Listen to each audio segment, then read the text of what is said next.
Hey guys, this is Chase with Dominion Dog Training here with Fuji, a German Shepherd mixed dog that we've been working on with a couple lessons now. Today we worked on a lot of different behavioral issues. She has some issues with dominance. She has some issues with just jumping up.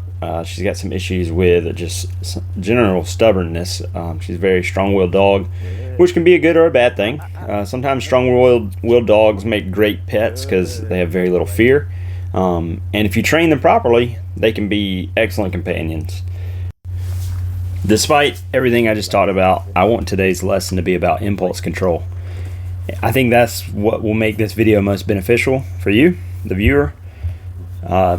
A lot of dogs can do tricks and can do certain commands, but they've got no control when there's some kind of stimulus that comes into their life that's just more excited than what's going on. So with this place command, you can see Fuji just laid down there, which is a great sign of her being satisfied and being willing to be helpless, right, on this bed command that we're working on.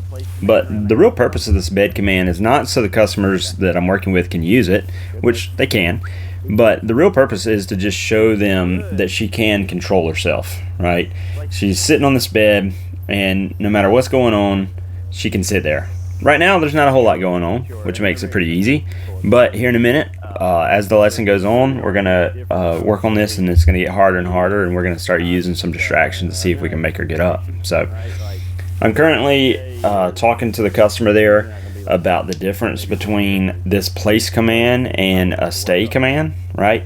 Stay is usually not on a bed. You can use it on the bed if you want, but usually it's just for a few minutes or maybe just a minute or two where they're going to stay somewhere, and you might walk away and then come right back and feed them a treat. Or, you know, maybe you're going to go somewhere where they shouldn't go, like out to the mailbox or something like that. So you're telling them to stay and you're coming right back.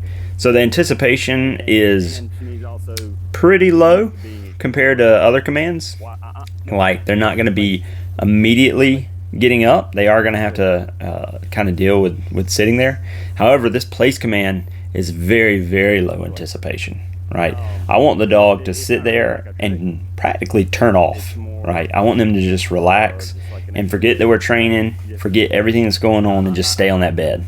Right, if they're sitting there amped up, ready to do the next thing, they're doing it wrong. And so I'm being consistent here and correcting Fuji, putting her back on the bed till I can get her to relax. Right. That's what the real goal of the place command is in this situation. There we go. We see her laying down again. Excellent, right? She's turning off. She's acting like we're not even training anymore. That's what I'm headed for, is this kind of learned helplessness of, I guess I just got to stay on the bed, right? Every time she goes to get up, I'm physically putting her back on the bed and correcting her, letting her know I've not released you yet.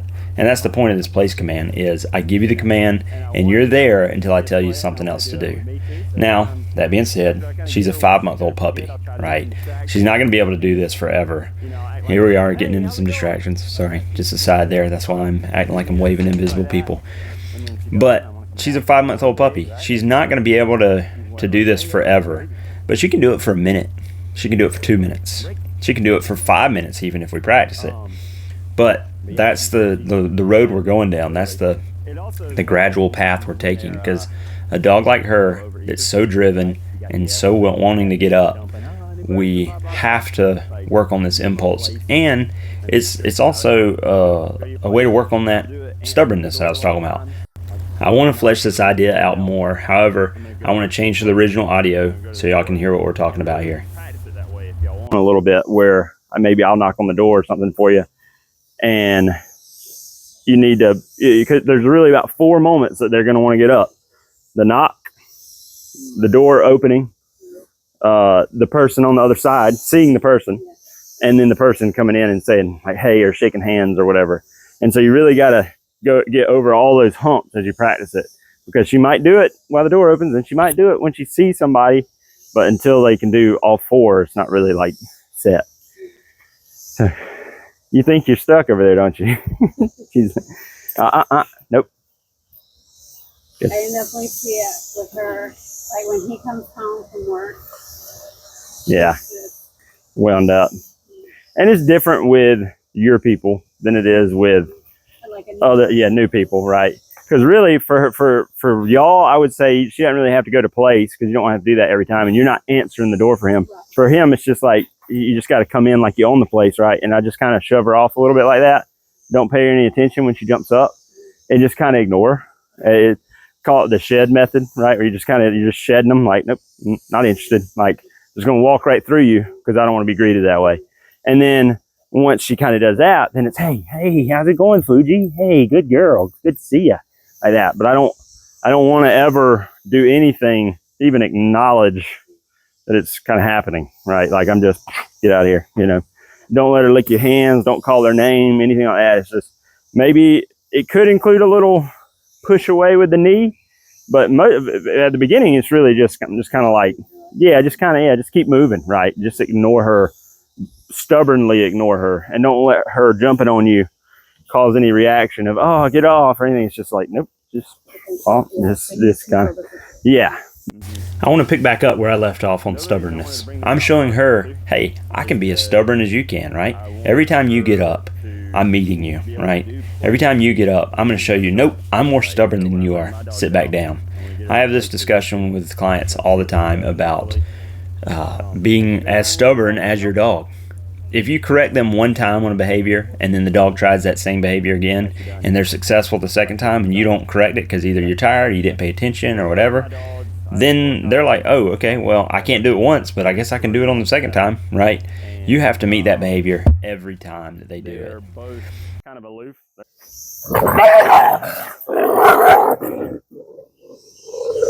Sorry for the jump scare there, but I wanted you guys to see some of what we're dealing with Fuji. All right, this is just a few clips of the training that we did in between those initial plays. There's some of that dominating behavior I'm talking about, more of that dominating behavior. I wanted you guys just kind of get a taste of what she went through before we kind of went back to working on the same thing again with the place command. So she did finally kind of get comfortable with my dogs, but still kind of wants to resource guard a little bit. I couldn't figure out what would motivate her other than other dogs. She enjoyed chasing my dogs, but she really didn't care about the ball very much. So I went and got my tease pole here with a toy, and we finally kind of found what motivates her besides other dogs. And it's that strong prey drive that I was talking about earlier. And she's got a really strong desire to just attack and to find something and kill. It's just a toy. It's not a big deal. A lot of dogs like this kind of play more than fetch. My Border Collie and my Aussie, they are Cash and Friday. They love fetch. They love playing with ball and frisbee, and I know that's what motivates them. But not every dog's that way. Some of them like tug. Some of them like to play chase. And so we finally kind of found one of Fuji's motivations here in this toy. So I wanted to play with her for a little while, and we kind of got her excited about it. And then we'll go back to working on that place command in just a moment and try to use this to tempt her off the bed, but also to reward her when she does it right. So be thinking of ways that you can motivate your dog when you're working on these impulse controls, because if they can control impulses and it's something that they don't really care about, then that's not impressive, right? You've got to find something that they really want and that really drives them to practice with, or else, what impulse is there to be conquering, right? So be thinking about that with your dog. Find their motivation. I talk about this with my clients all the time about just seeking and trying things and trying to build motivations if they don't have some intrinsic motivations, so that you have a way to really grab their attention and make them do what you want them to do.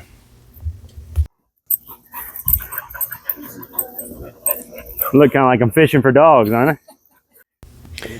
One thing I always tell my clients when it comes to things like impulse control, and when I say impulse control, impulse can be lots of different things. It can be an impulse to eat food. It can be an impulse to drink water. It can be an impulse to go chase after another dog or a squirrel. It can be an impulse to bite somebody. It can be an impulse to play. It can be an impulse to get pets. Impulse just really means any time that the dog has an inclination to do anything. And when we talk about impulses, particularly of the aggressive kind or the bite people or bite dogs kind, one thing I always tell people is our world has a tendency to try to suppress those things in our dogs, like, especially when it comes to breeds, like that always get blamed for aggressive things like pit bulls or Rottweiler or Cane Corso, any of those types of dogs. People, the story's always the same, right? It's, oh man, they were just such a teddy bear, we never expected this, and they've been so sweet, and they just always lay on the couch. I can't believe they bit somebody. Whenever I hear that story or that excuse for a dog, it just tells me that the people that own those types of breeds that have these sorts of issues are the kind of people that don't realize what kind of dog they got, right? Those dogs have that kind of, not mean. I don't want to use the word mean because I don't want people to think that I don't like those breeds. They're great breeds, but they're great at doing aggressive things, right? They're great at going after something and pursuing something and killing something in a lot of cases. And that doesn't have to be taught. That is bred into them. And so when you have issues connected to that and they're like, oh, they were a teddy bear, well, you just didn't know what kind of dog you had, right? And so what I tell people is, just like we're doing with Fuji here today, it's better to fight those impulses and have those impulses activated and then turn them off and work on going in and out of those impulses instead of trying to avoid it altogether. And so what we're doing with Fuji here is letting her get into that attack mode and then telling her, okay, turn it off, right? That's what we're doing with impulse control, is turning it on and off so that they don't become an aggressive dog. And the first time that they feel that impulse of, I got to attack that thing, it's not a surprise, right? They know what to do with it and they know how to control it. So you can just see there, we just had her placed for the first time, and she's already doing pretty well, but you can see how I'm meeting those behaviors when she gets off the bed, right? It's an immediate step in. I'm putting my leg in the way. I'm letting her know, nope, the place command has not ended. We are still expecting you to be on the bed. Now, she's broken now, and so we were having a little playtime as a reward for how well she had done. But now we're going to go back to place, and we're going to try it again. So I'm asking her to get up there. I asked too many times. I'm making her get up there. All right, so now we're going to see her control herself. She comes off, immediate step, nope, back on the bed, right? This is how we train impulse. I'm serious. I mean, stay on that bed. It's not, it's not a request, it's a command. She really does excellent with this. She picks it up really fast. A lot of dogs won't learn this quickly with this kind of control.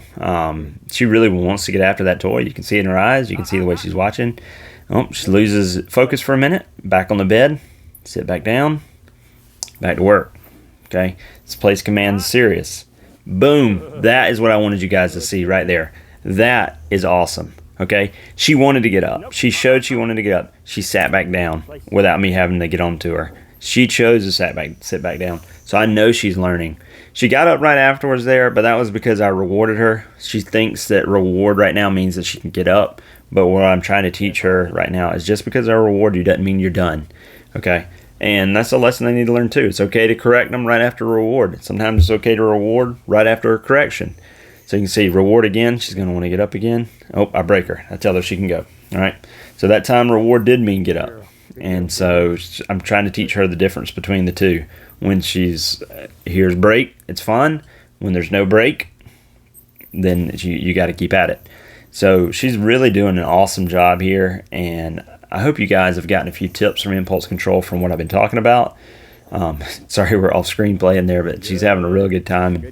The fact that she's able to do this right now, as tired as she is, just proves that she's picking it up really well, because usually a dog, once they've kind of reached their limit and are as tired as she is, they just kind of quit.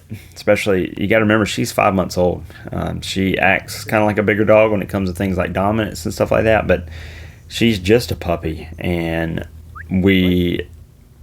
it's hard because we want to treat her like a puppy, but when she's displaying behaviors like she did, jumping on cash and being dominant like that at that age, then we have to treat her like a dog in some ways, and be a little bit more stubborn with her.